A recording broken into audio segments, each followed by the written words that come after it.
Welcome વિદ્યાર્થી મિત્રો. શ્રી કડવીભાઈ વિરાણી કન્યા વિદ્યાલય રાજકોટ, ધોરણ 11 હોમ સાયન્સ.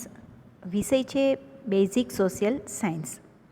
આ વિષયમાં આજે આપણે ચેપ્ટર નંબર 4 એટલે કે વ્યક્તિના વૃદ્ધિ, વિકાસ અને પરિપક્વતા આ બાબતનો પહેલો લેક્ચર સ્ટાર્ટ કરીએ છીએ.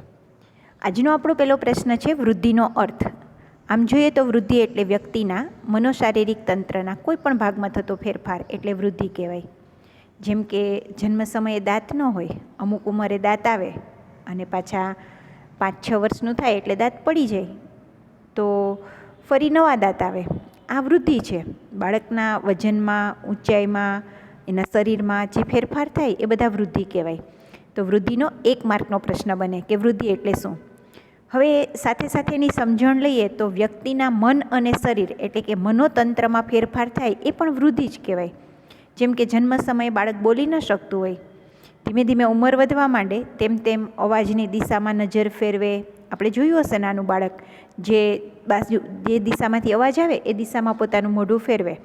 એક વસ્તુ ઉપર નજર માંડતા શીખે, બેસતા શીખે, ચાલતા શીખે, વસ્તુ પકડે, જુદી જુદી લિંગ વચ્ચે એટલે કે સ્ત્રી, પુરુષ, જુદા જુદા રંગ આ બધું પારખવા લાગે અને લખતા શીખે, સ્વાદ લેતા શીખે. ત્યારે બાળકનો મનોશારીરિક વિકાસ થયો છે એમ કહેવાય. જ્યારે બાળક બધાને ઓળખવા લાગે છે, વિચાર અને તર્ક કરવા લાગે છે, ત્યારે એના મનોતંત્રમાં ફેરફાર થાય છે.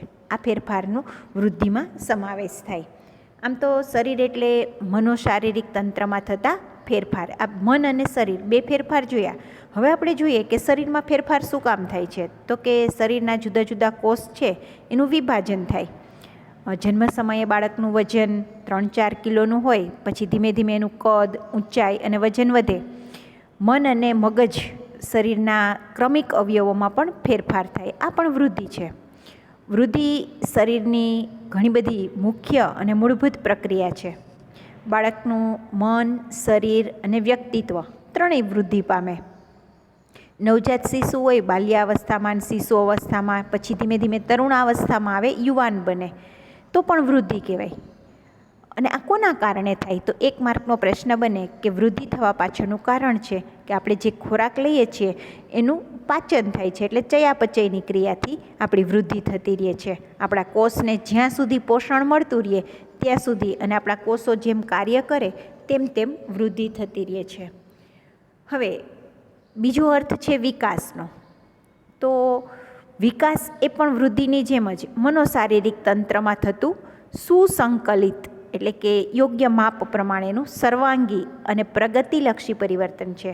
જ્યારે કોઈ નવજાત શિશુની ઉંમર વધે તો ઉંમર વધવાની સાથે એની વૃદ્ધિ થઈ એટલે કે વજન, ઊંચાઈ, પછી જાતીય અંગોનો વિકાસ થાય, વિચાર શક્તિ, તર્ક શક્તિ, ભાષા શક્તિ, સ્મૃતિ શક્તિ, સમજણ શક્તિ, બુદ્ધિ, કૌશલ્યો આ બધા વધે.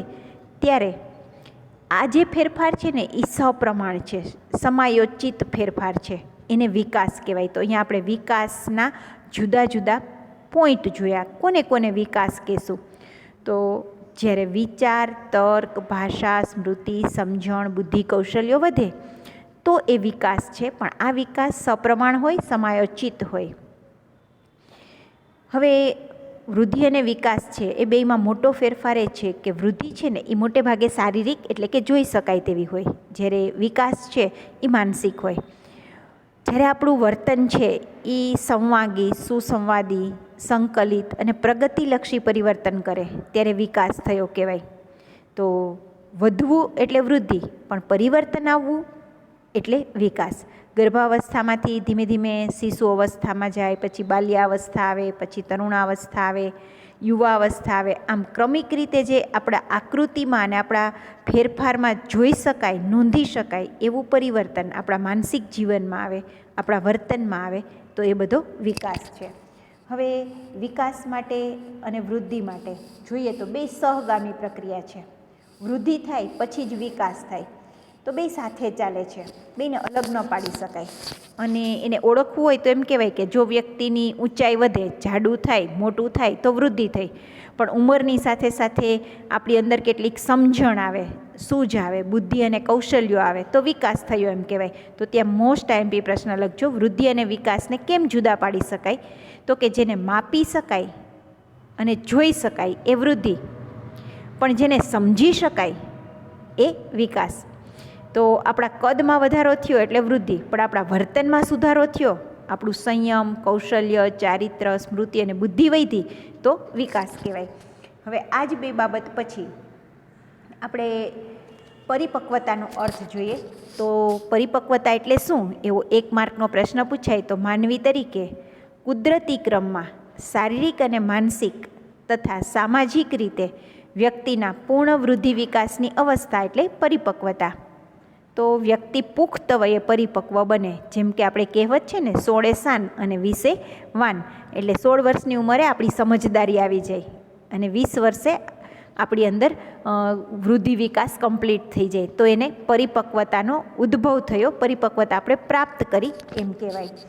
પરિપક્વતાનો બીજો એક અર્થ જોઈએ તો જ્યારે આપણો જન્મ થાય ત્યારે આપણને કુટુંબ તરફથી કેટલોક જૈવિક વારસો મળે, પછી આપણું ઉછેર થાય, કુટુંબ, શાળા, મિત્ર, આપણા સમાજના સંપર્કો, ભૌગોલિક વાતાવરણ, આ બધાની અસર આપણા વૃદ્ધિ વિકાસ ઉપર થાય અને એનાથી આપણું વ્યક્તિત્વ આકાર પામે. આપણા વ્યક્તિત્વના ઘણા તબક્કા છે. ત્યાં 1 માર્કનો પ્રશ્ન બનાવવો હોય તો શૈશવ અવસ્થા, બાલ્યાવસ્થા, તરુણાવસ્થા, યુવાવસ્થા, આ દરેક વખતે આપણો વિકાસ થતો હોય.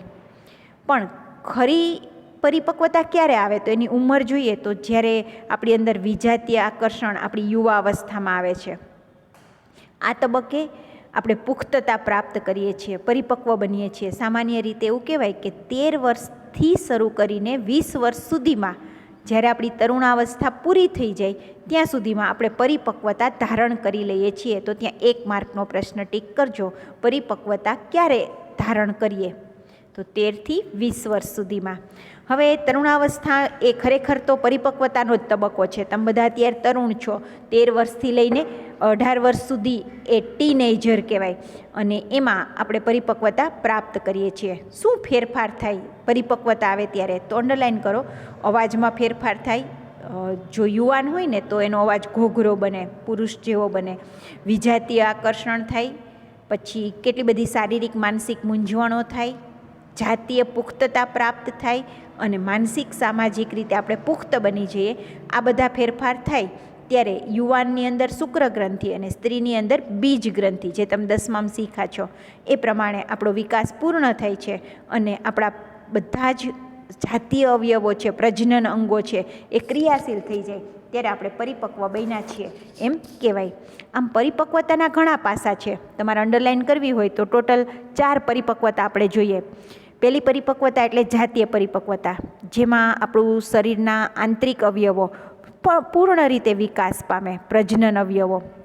એટલે કે વ્યક્તિ છે એ જ્યારે પરિપક્વતા પ્રાપ્ત કરે ત્યારે જાતીય પરિપક્વતા એટલે પ્રજનન અંગોનો વિકાસ થાય અને આ લગભગ 20 વર્ષની ઉંમરે યુવાન છે એ પ્રાપ્ત કરે અને 18 વર્ષની ઉંમરે યુવતી પ્રાપ્ત કરે. આ બે બહુવિકલ્પ પ્રશ્ન બને.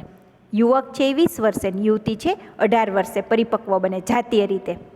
પછી બીજી પરિપક્વતાનું નામ લખો એ શારીરિક પરિપક્વતા.